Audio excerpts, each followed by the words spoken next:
नजरिया लागे नहीं कहीं और, नजरिया लागे नहीं कहीं और।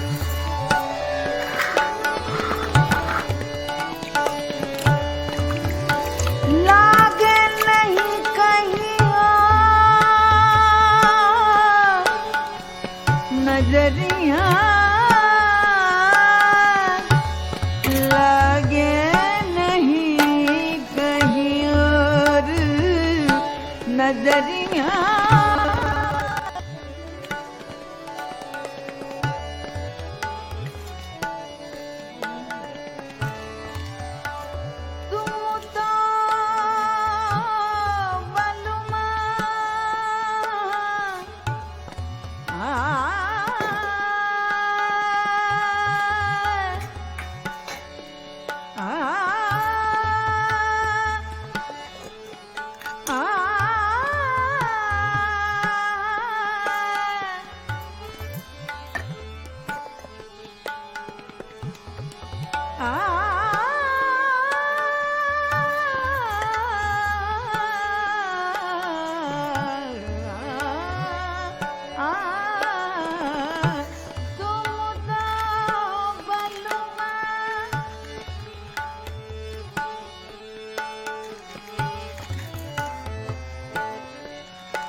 तारों में चांदा, तुम तो बालुमा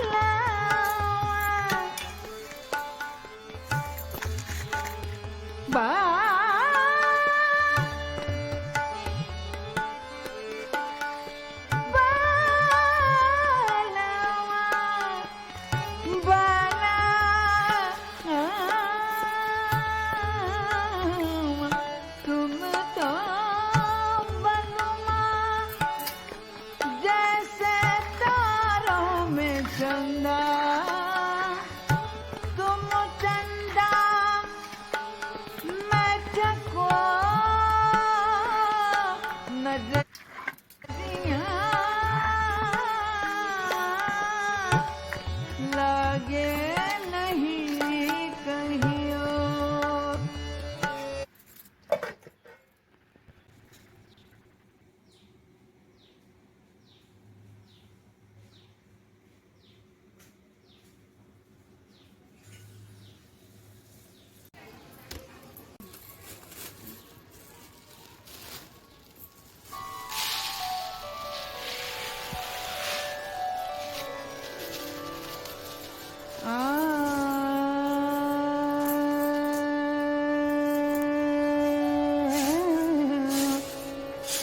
नजरिया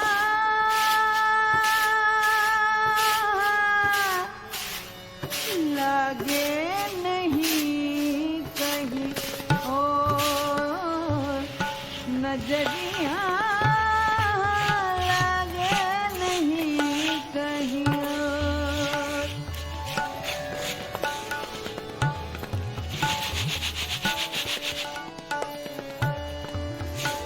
लागे नहीं कहीं और, नजरिया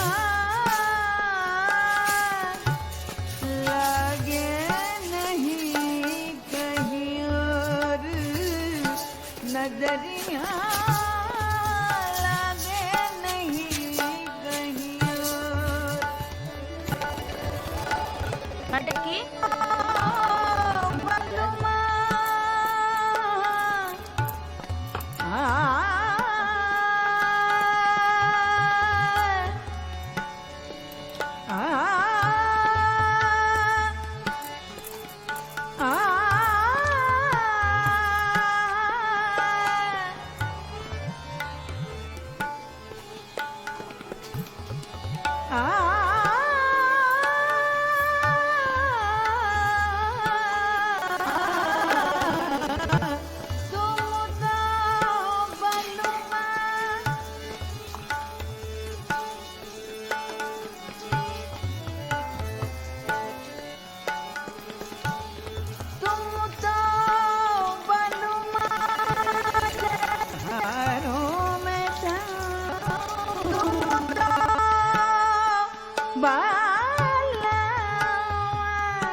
तुम तो बनुमा जैसे तारों में चंदा,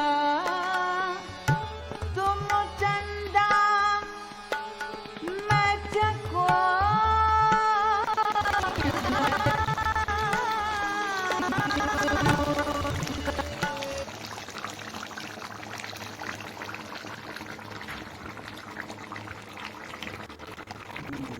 হ্যালো ফ্রেন্ডস, সকাল থেকে কথা বলার আর সময়ই পাইনি। সেই ভোর থেকে শুরু করেছি কাজ।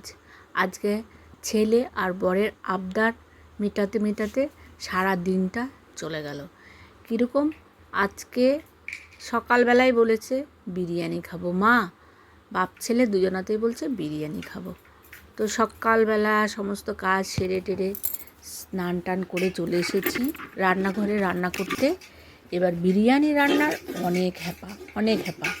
অনেকেই ঝটপট বানিয়ে নিতে পারে, আমি অতটা পারি না। তো আমার ভিডিওটা যারা দেখছো অসংখ্য ধন্যবাদ জানাই এবং অনেক অনেক ভালোবাসা। আমার ভিডিওটা যে যেখান থেকে দেখো না কেন, আশা করছি ঈশ্বরের কৃপায় সুস্থ আছো এবং ভালো আছো, এটাই ঈশ্বরের কাছে কামনা করি। আমিও মোটামুটি ভালোই আছি। এত কিছু কাজ করছি যখন, তখন তো মোটামুটি ভালো আছি বলেই করতে পারছি। তো যাই হোক, ওদের আবদার মেটাতে হবে। আজকে ঠিক করেছি বিরিয়ানি বানাবো। সকাল থেকে শুরু করেছি। সকালে একবার ব্রেকফাস্ট হয়ে গেছে, আলু সিদ্ধ, পটল ভাজা, এগুলো দিয়ে খাওয়া হয়ে গেছে। দুপুরে মাংস রান্নাটা হতে দেরি হলো, লেট হলো। কটা বেজেছে, প্রায় 2টো 2:30 মতো বেজে গেছিলো। তো তখন ওই মাংস দিয়ে ভাত দিয়ে খাওয়া হয়েছে, কষা মাংস দিয়ে। তারপরে এবার বিরিয়ানি রান্না করতে কিন্তু অনেক টাইম লাগে। বেরেস্তা বানানো, নানা রকম মশলা দিয়ে মাংসটাকে মাখিয়ে রাখা, দেখতেই পেলে। তো তারপরে আমি দুপুরবেলা আমাদের খাওয়া দাওয়া হয়ে গেছে। তারপরে এবার বিকেলবেলা এটা শুরু করেছি। বিকেল হয়ে গেছে, এগুলো শুরু করতে করতে জোগাড় জান্তি সমস্ত কিছু রেডি করতে করতে বিকেল হয়ে গেল। বিকেলে এবারে ভাত টাত করে নিলাম। এই যে রাইস, তোমার হচ্ছে বিরিয়ানির রাইসটা বানিয়ে নিলাম। একটু গোটা গরম মশলা আর ফুটন্ত জলের মধ্যে চালগুলো দিয়ে দিয়েছিলাম, দিয়ে ওটাকে একটু শক্ত শক্ত নামিয়ে নিলাম। আর এদিকে মাংসটা তো হয়ে গেছে, বড় বড় পিস করেছিলাম একটু। তো মাংসটা ঘি দিয়ে হাঁড়িটা সুন্দর করে লেপে নিলাম। নিয়ে পরে তারপরে এরকম একের পর এক ভাত, তারপরে মাংস, তারপরে আলু, তারপরে বেরেস্তা, এইভাবে তারপরে তোমার হচ্ছে মশলাগুলো দিয়ে দিলাম। আমি ঘরে একটা মশলা বানিয়ে নিই, বিরিয়ানি বানালে না আমার নিজস্ব একটা ঘরে সমস্ত কিছু গোটা মশলা দিয়ে, জয়িত্রী, জায়ফল, তারপরে এলাচ, দারচিনি, লবঙ্গ, তারপরে গোলমরিচ, সমস্ত কিছু দিয়ে, বড় এলাচ, ছোটো এলাচ সব দিয়ে একটা মশলা আমি গুঁড়ো করে নিই। সেটা আমার অল্প অল্প করে দিয়ে দিচ্ছি। আর যেটা কেনা একটা বিরিয়ানির মশলা পাওয়া যায় সেটা অল্প দিয়ে দিলাম। দিয়ে এবার অল্প অল্প করে ভাত ছড়িয়ে দিলাম আর অল্প অল্প করে মাংস দিয়ে দিলাম। আর এদিকে ইয়েটা দিয়ে দিলাম, আতরটা, মিঠা আতরটাও এক ফোঁটা করে দিয়ে দেবো। আর এইদিকে এইভাবে একের পর এক দিতে থাকবো।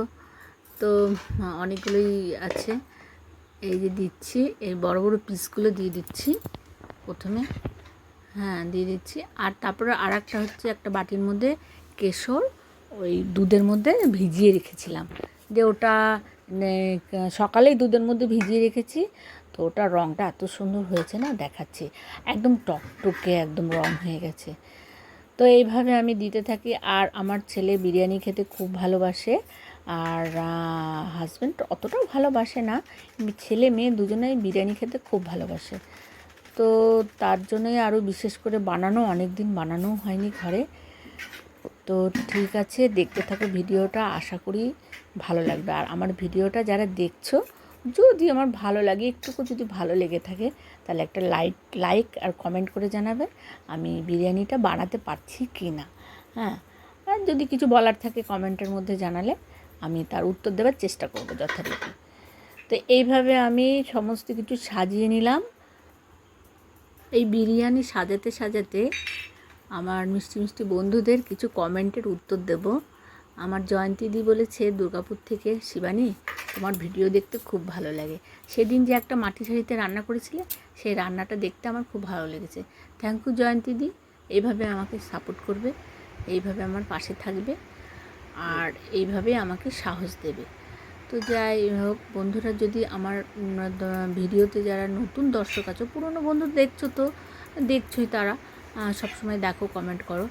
আর যারা নতুন যদি আমার ভিডিওটা দেখে থাকো, তারা আমার চ্যানেলটা সাবস্ক্রাইব করে রাখবে। দেখবে আমি পরে আরও নতুন ভিডিও বানাবো, দেখতে পাবে। তো আমি এইভাবে আটাটা দিয়ে মেখে চারিধারটা মুখগুলো মুড়ে দিলাম, তাহলে হাওয়াটা বেরোবে না। কিছুক্ষণ বাদে, ধরো প্রায় আধা ঘন্টা মতো সিমে করে রেখেছিলাম। দিয়ে তারপরে দেখছি এগুলো সব শক্ত হয়ে গেছে মানে হয়ে গেছে ভিতরটা। তো এবার আমি নামিয়ে নিয়ে চলে এলাম। এবার দেখি কি খবর, দেখো এবারে আস্তে আস্তে এইগুলো ধারগুলোকে আমি আটা দিয়ে মুড়ে রেখেছিলাম, ওই আটা দিয়া এগুলো আমি ছাড়িয়ে নেব। এই দেখো শক্ত হয়ে গেছে রুটির মতো। এবার আমি আস্তে আস্তে এগুলো ছাড়িয়ে নিয়ে দেখবো ভেতরের ভেতরের অবস্থাটা দেখো। এক্ষুনি আমি ঢাকনাটা খুললেই দেখতে পাবে কেমন। সবার সামনেই খুলবো, তোমাদের দর্শকবিন্দুর সামনেই খুলবো ঢাকনাটা। দেখো কীরকম, আরে দারুণ হয়েছে না?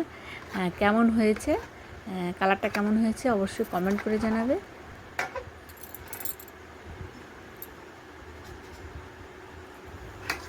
এই ভিডিওটা যারা দেখছো তাদেরকে ধন্যবাদ জানাই। পরের ভিডিওটার জন্য, পরের দিনের জন্য নিমন্ত্রণ রইল, বিরিয়ানি খাওয়ার নিমন্ত্রণ রইল। যারা যারা আমার ভিডিওটা দেখছো তাদেরকে সবাইকে নিমন্ত্রণ করলাম। আবার যারা দেখোনি তাদেরকেও নিমন্ত্রণ করা হলো, আর দেখে নেবে। বিরিয়ানি রান্না আমার হয়ে গেছে। আর এদিকে আমি রায়তা বানিয়ে নিয়েছি, দই দিয়ে, টক দই দিয়ে, শসা দিয়ে আর অল্প পেঁয়াজ কুচি দিয়ে, গোলমরিচ ছড়িয়ে রায়তা বানিয়ে নিয়েছি। আর কিছু একটা শসা ছিল, শসাটা কেটে নিলাম দিয়ে এবারে আর্যর বাবাকে খেতে দিয়ে দেবো। আমরা সবাই একসঙ্গেই খেতে বসবো, রাতও হয়ে গেছে অনেকটা। তো আজকের মতো এখানেই ভিডিও শেষ করতে চলেছি, শেষ হয়েও যাচ্ছে। দেখা হচ্ছে পরের ভিডিওতে।